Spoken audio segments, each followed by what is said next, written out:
हाय, स्नेहस रेसिपीजमध्ये आपलं स्वागत आहे. आणि आजची आपली नवीन रेसिपी आहे खोबऱ्याची चटणी, म्हणजेच ओल्या नारळाची चटणी.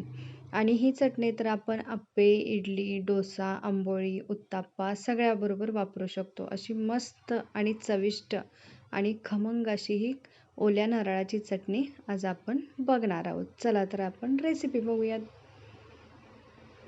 एक आपण ओला नारळ घेतलेला आहे, त्याचे आपण त्या खोबऱ्याचे काप करून घेतलेले आहेत. आणि 2 मिरच्या घेतलेल्या आहेत हिरव्या. तिखट तुम्ही तुमच्या चवीनुसार वापरा.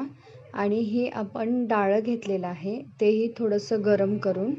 आणि साखर आपण 1 ते 1.5 चमचा टेबलस्पून आणि मीठ अर्धा चमचा असं वापरायचं आहे.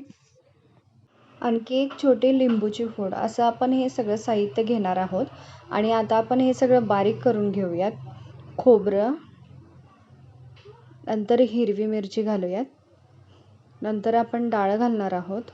डाळ गरम केल्यामुळे एकसारखं बारीक होतं आणि चटणी आपली एकसारखी एकजीव होईल मस्त. आणि आपण 1.5 चमचा साखर घालायची आहे एका नारळासाठी आणि अर्धा चमचा मीठ असं प्रमाण आहे ह्या चटणीचा. आणि तुम्ही प्लीज करून बघा. हे आता आपण बारीक करून घेऊयात. तुम्ही प्लीज करून बघा. जर तुम्हाला आवडली तर मला लाईक करा, शेअर करा आणि सबस्क्राईब करा आणि कमेंट करायला विसरू नका. हे आपलं बारीक करून झालेलं आहे. आता एका बाउलमध्ये आपण ही चटणी काढलेली आहे.